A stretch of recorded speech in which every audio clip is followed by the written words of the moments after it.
Welcome to River City Plus, the show after the show where we get to have deep dive conversations with some of our locals truly making a difference. And today I'm here with author Tierra Lynch. I'm so happy to have you in studio today. Thank you so much for having me. Now, Tierra, you reached out to me because you've recently published a great resource in an ebook for mothers who have experienced the loss of a child. And I know this had to be incredibly challenging for you as a mother who's gone through this herself, but I wanted to kick it off and just understand how you were able to transition from that process in your own life to reaching out to other mothers and why you felt so compelled to make sure that you could wrap your arms around them with your experience. Yeah, so 6 years ago, I lost my son. He was stillborn, and I was 9 months pregnant. So, pretty much my whole pregnancy was healthy. I didn't have any health problems. So, it was a huge shock that when I found out that he was stillborn. So, over the past few years, I wrote poetry as a way to just for healing for me. It was just a way to let out my emotions and to kind of process how I was feeling. And then I realized these poems might be able to help another mother who has went through a similar situation or who is currently going through a situation like what I went through. And when you face that, like you said, it's never going to be an easy point, but sometimes moms find out earlier in their first Hmm. trimester or something like that. But you went through this entire period. You know, you've bought everything that you need for baby, you've got the space set up, you're really ready to go. And then to find out that this isn't going to be part of this particular chapter. What was that feeling like for you in that moment?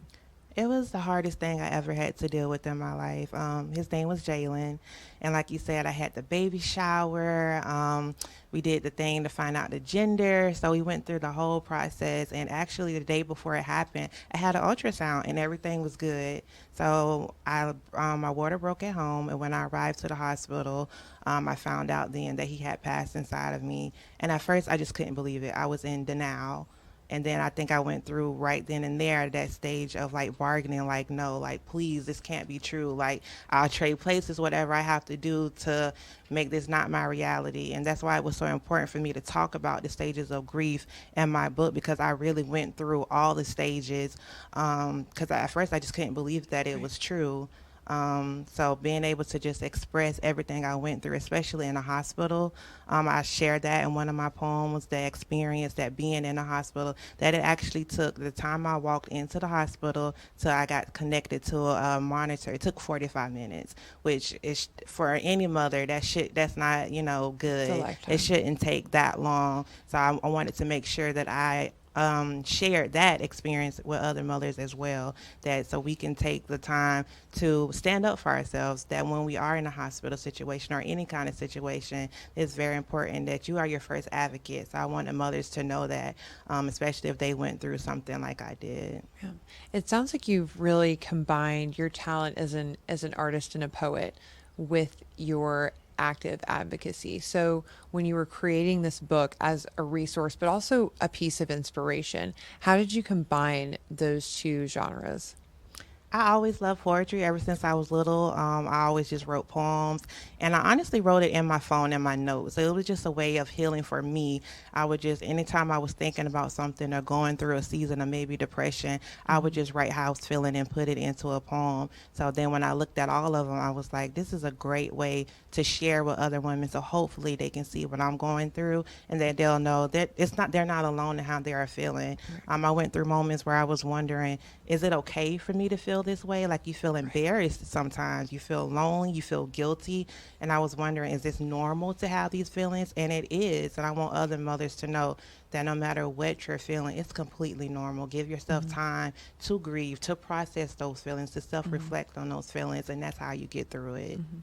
One thing I always like to ask when people are sharing really specific life events that I might not have walked in as a person, if I'm a friend of yours, if I'm a family member of yours, what can we do best in those situations? Because everyone has the best of intentions, but sometimes it's not always what that mom needs. Yes. You know, what were you looking for from your friends and your loved ones during that time? I love when a friend would just like text me and just like, I'm here for you. Sometimes when people were too like specific and would say things like, oh, it's fine, you'll have his brother or sister one day. At the moment, that's not what someone that's just lost their child wants to hear, or when people would say, "Oh, you'll get a double blessing in your next pregnancy." You know, they people have the nicest intentions Right. of when they say things like that. But a mother that just lost their child, that is not something that they need to Right. hear. So I would just tell family and friends to just kind of watch what you say, to be sensitive to what you Yeah, say be to someone. mindful. Yeah, to be very Mindful. mindful, and just be there for them. You don't have to. Sometimes silence is better than nothing. Just sit with them, hold their hand, give them a hug. You know, if you don't know what to say, just being there, knowing with me knowing that I just had family and friends that I can depend on was enough for me. Even if we just sat in silence together, that was enough. Yeah, I love that you shared that because, like you said, sometimes we have the best of intentions, and when you don't know what to say, sometimes it is okay just to not say anything versus potentially saying the wrong Yeah. thing.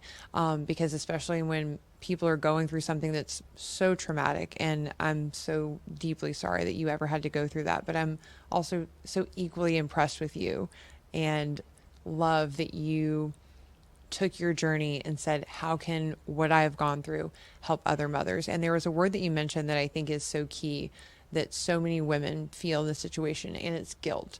You know, you know, what did I do? I took care of myself. Is there something I did wrong? Is there something I missed? How did you combat that specific feeling of guilt? I think honestly, through the power of prayer, I just had to keep praying and ask God to help me, give me peace to know that it's not my fault. You know, sometimes things just happen. And I had to do things to keep my mind distracted when I would feel guilty. Because there was a lot of times where I would say, you know, what if I would have did this differently? What if I did this? But I had to stop myself from thinking like that. So I would tell mothers, don't allow yourself to drift, you know, too deep into that guilty feeling. It's normal to feel that way, but just don't allow your thoughts to keep going into those feelings of guilt. Right. And I would always encourage people, if you do feel like those thoughts are getting a little too loud, reach out to a professional. Like there are so many wonderful therapists out there. You can do it online. Sometimes you don't always want to have those conversations with friends and family, Yes. or maybe you don't want to burden them, even though they're happy to be there for you. But like you said, sometimes it's not always that advice that you need. So reach out to professional resources. I always encourage people to do that. And like you said, journaling, just writing things down, so that you can kind of take a step back and see what you're going through. Yeah. Do you have any advice for people that maybe want to start a journaling process? Maybe they're not specifically writing poetry, but you said you kept a notes, you know, in your phone. Do you have any advice for people who might think that's therapeutic? Yeah, just start. That's one of the easiest ways to do it. Whether you have a phone that you just write notes in, get a journal, and just write down how you're feeling. There's no right or wrong way to start. Just day by day, just write down little notes. And then I also started writing down things that I'm thankful for, in which that may seem like the hardest thing to do when you're going through something that traumatic. But if you can just find little things that you're thankful for, even if it's something like, you know what, the weather is good today, it'll help you start to get out of those that feeling of depression. Just writing down even the smallest things that you can be thankful for as well. Yeah, I think that's a good practice for anybody at any time. I love that suggestion. I also want to just walk us through your ebook. So if people read this, you know, check it out, what can they expect from it? Yes, it's titled Born But Not Here, and it's available on Amazon. And it's a really short read. And I start off just telling my journey, a little bit about myself.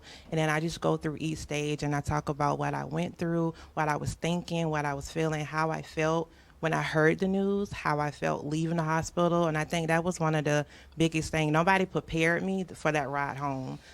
Looking back and seeing the empty car seat, that was another, like, it just brought up another trigger for me. So nobody really prepared me for that. So I think somebody reading my book will see, you know, they'll get prepared if they, you know, are going through this situation. They'll be able to relate to what I'm saying, and can understand what I've been through. And I hope that it can provide healing for our families, to know that, yes, you will always feel the pain, but I promise it will get easier to deal with. It will get easier to manage. Yeah.